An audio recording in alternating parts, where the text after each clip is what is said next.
Assalamualaikum warahmatullahi wabarakatuh. Alhamdulillahirabbil alamin.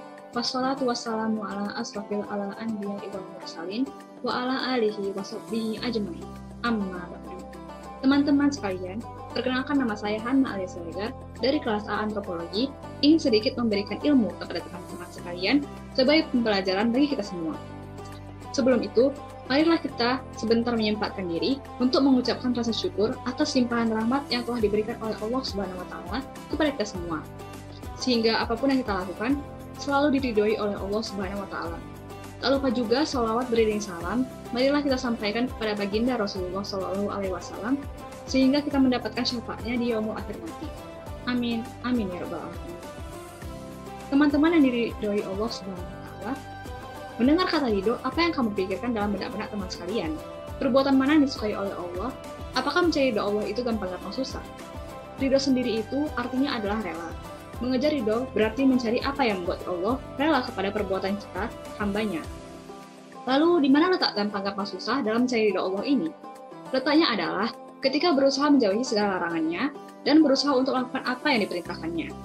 Bukankah dengan menjauhi dan berusaha untuk menjauhi segala larangannya adalah sesuatu yang gampang dikatakan, tetapi susah untuk dilakukan? Tetapi, jika niat secara tulus untuk benar-benar mengharapkan ridho Allah dan mengejar ridhonya, pasti walaupun itu sulit, namun ganjaran yang kita terima akan berkali lebih memuaskan. Mencari ridho Allah juga dibutuhkan perasaan yang ikhlas yang besar. Karena apabila segala yang kita lakukan mengharapkan imbalan dari orang lain, maka hasil yang kita dapatkan juga tentu kalau tidak mengecewakan maka akan sia-sia. Yang bisa kita lakukan hanyalah berusaha atau bisa juga disamakan dengan berburu keridhaan Allah Subhanahu wa Ta'ala di tengah-tengah penyakit hati yang juga dititipkan oleh Allah Subhanahu wa Ta'ala melalui permintaan makhluknya yang bernama setan atau iblis. Sebagaimana yang ada di Al-Quran surah Shad ayat 82 sampai 83. Iblis menjawab, "Demi kekuasaan engkau, aku akan menyesatkan mereka semuanya, kecuali hamba-hambamu yang mukhlis di antara mereka." Quran Surah Shad ayat 82 sampai 83. Dari ayat tersebut, kita bisa pastikan bahwa setiap manusia akan mendapatkan godaan ataupun ujian ataupun upaya keras dari setan atau iblis agar tersesat. Dan hanya orang-orang yang mukhlis yang akan mendapat ridho Allah Subhanahu wa Ta'ala. Jelas sekali, dari surah Shad ini benar-benar mencerminkan bahwa ikhlas dan ridho Allah itu saling berkaitan. Jadi ketika kita ingin mengejar ridho Allah, maka segala kegiatan yang kita lakukan haruslah karena dan diiringi dengan rasa ikhlas. Saya akan lebih memaparkan mengenai ikhlas dan ridho ini dari sebuah cerita yang diceritakan langsung oleh Rasulullah Shallallahu Alaihi Wasallam agar saya dan teman-teman sekalian mampu belajar dari apa yang telah saya ceritakan berikut ini. Abu Hurairah berkata, "Aku telah mendengar Rasulullah Shallallahu Alaihi Wasallam bersabda, sesungguhnya manusia pertama yang diadili pada hari kiamat itu adalah orang-orang yang mati syahid di jalan Allah. Ia didatangkan dan diperlihatkan kepadanya kenikmatan-kenikmatan yang diberikan di dunia. Lalu ia pun mengenalinya. Allah bertanya kepadanya, amal apakah yang engkau lakukan dengan nikmat-nikmat itu? Ia menjawab, aku berperang semata-mata karena engkau, sehingga aku mati syahid. Allah berkata, engkau dusta. Engkau berperang supaya dikatakan seorang yang gagah berani. Memang demikianlah yang telah dikatakan tentang dirimu. Kemudian diperintahkanlah malaikat agar menyeret orang-orang itu atas mukanya, lalu dilemparkan ke dalam neraka. Selanjutnya, Rasulullah Shallallahu Alaihi Wasallam melanjutkan sabdanya.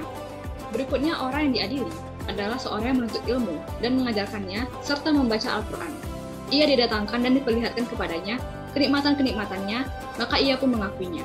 Kemudian Allah menanyakannya, amal apakah yang telah engkau lakukan dengan kenikmatan-kenikmatan itu?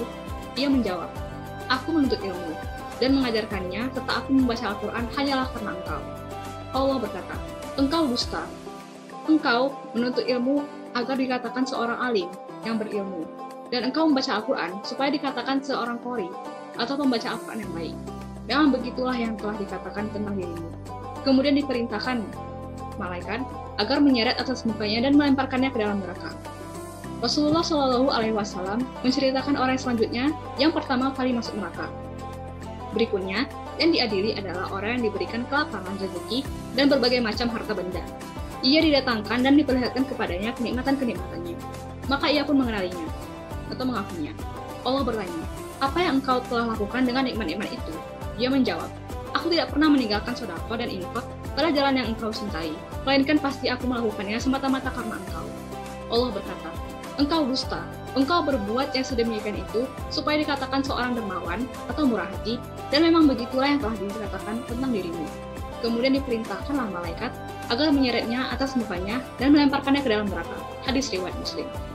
Hadis di atas menjelaskan bahwa segala amalan yang kita lakukan tak akan pernah bisa diterima Allah Subhanahu wa taala selagi masih ada sedikit riya atau ketidakikhlasan di hati dalam melakukan ibadah atau amal salih. Selain keikhlasan, amal yang dilakukan mestinya juga memiliki dasar pelaksanaan yang sama dengan apa yang telah dicontohkan Nabi Muhammad SAW, sebagaimana disampaikan oleh Ibnu Katsir. Inilah dua landasan amal yang terima, ikhlas karena Allah dan ikhlas karena sunnah Rasulullah SAW. Dari penjelasan di atas, mari kita senantiasa menyadarkan diri kita untuk selalu senantiasa ikhlas dalam setiap melakukan amal solih sebagai upaya berburu ridho Allah Subhanahu wa taala. Hanya ini kunci utama sebagai pembuka ridho ilahi. Semoga Allah Subhanahu wa taala memudahkan kita untuk mendapatkan setiap ridhonya. Amin. Amin ya rabbal alamin.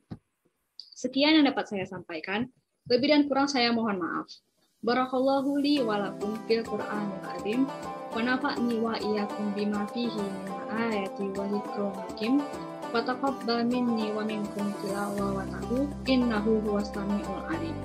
Aku qawli hadza wa astaghfirullahal azim li wa lakum wa lisairil muslimin.